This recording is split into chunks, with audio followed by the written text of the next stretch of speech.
இந்த கொஸ்டின் எங்கேருந்து வருதுன்னா, உத்தம வில்லன் படம் இருக்குல்ல, அதில் வந்து ஒரு சீன் இருக்கும். அவங்க பையன் வந்து கமல் சாரை பார்த்து சொல்லுவாங்க, நான் வந்து ஸ்க்ரீன் பிளே கற்றுக்க போகிறேன், நான் பயங்கரமாக ஒன்று படிச்சுட்டு வரணும். சரி படிச்சுட்டு வந்து என்ன ஏன்னா அதில் வந்து கமல் சார் வந்து he's going to pass away, அவங்களுக்கு வந்து கேன்சர் இருக்கும், அந்த மாதிரி தான் படம் போகும். அப்போ வந்து என்ன வந்து என்னடா பண்ண போகிறேன், இங்கே எல்லாருமே வாய் பொழந்து பார்க்குற மாதிரி நான் உங்களை வச்சு ஒரு படம் பண்ணணும். ஸோ ஒரு பையனாக வந்து அவங்களுக்கு வந்து அப்பாவை வந்து வேற மாதிரி உனக்கு காமிக்கணும், இது வரைக்கும் இண்டஸ்ட்ரியில் காமிக்காத மாதிரி உனக்கு காமிக்கணும். ஐ திங்க் அவர் வந்து அவரோட இன்புட்லாம் அதில் நிறைய இருந்திருக்கும் அந்த ஒரு சீன்லையும். மேபி நான் நினச்சேன் இண்டஸ்ட்ரிக்குள்ளே இருக்கிறப்போ வந்து மேபி அந்த மாதிரி கான்வர்சேஷன்ஸ்லாம் பசங்களுக்குள்ளே இருக்குமா அப்படிங்கிற ஒரு பாயிண்ட் ஆஃப் வியூவில் கேட்டேன். மற்றவங்களுக்கு அந்த ஐடியாஸ் வந்துச்சான்னு தெரியல. பட் எங்களுக்கு அந்த மாதிரி எதுவும் வரல.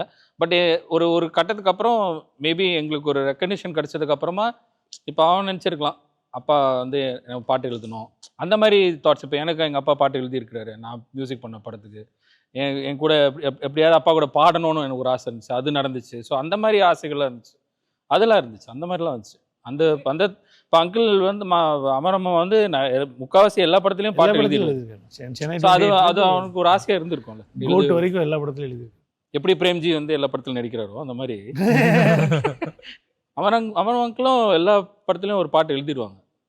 ஆக்சுவலாக அது வந்து ஒரு படத்துல பிரேம்ஜிக்கு என்ன ரோல்ங்கிறதே வந்து ஒரு டிஸ்கஷன் ஆயிடுச்சு. இப்போ விபி நான் வருது, இல்லை பிரேம்ஜி என்ன பண்ண போறாங்க அப்படிங்கிறதே வந்து ஒரு ஆமா, அது வந்து எனிவே படம் பார்த்துட்டு இருக்கப்ப இவங்க என்னவா வர போறாங்க இப்போ ஸ்கிரீன்ல வர்றதுக்கே ஒரு கிரௌட் இப்படியே இருக்கான்னு தெரியும். நான் எங்க வர போறாங்கன்னு தெரியும், எந்த சீன்ல வர போறாங்க, என்னவா வர போறாங்கன்னு ஒரு கொஸ்டின் இருக்கு உள்ளுக்குள்ள. ஆனா what did you actually want to become if not director or actor? அப்படி யோசிச்சதே இல்லைங்கிறீங்க. So what did you want to become?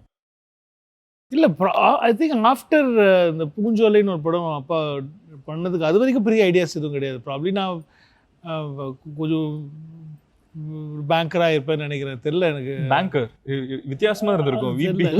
Accounts தானே படிச்சது லண்டன்ல. எனக்கு ஆக்சுவலி சிங்கப்பூர்லலாம் பேங்க்ல வேலை கிடைச்சிச்சு.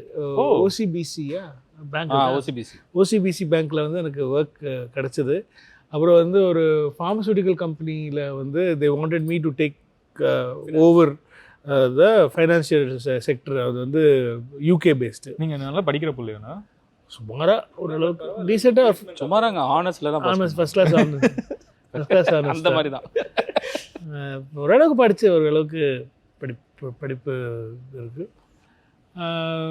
பட் ஆனால் வந்து இண்டஸ்ட்ரியில் வருவேன் அப்படிங்கிறது நான் கண்டிப்பாக, அது வந்து ஒரு இந்த இண்டஸ்ட்ரியில் வந்து நம்ம சக்ஸஸ் கொடுத்து வர்றது வந்து கண்டிப்பாக ஒரு பிளெஸ்ஸிங்ஸ் தான் சொல்லணும். ஏன்னா மக்களை சந்தோஷப்படுத்துகிற ஒரு இண்டஸ்ட்ரியில் இருக்கோம்.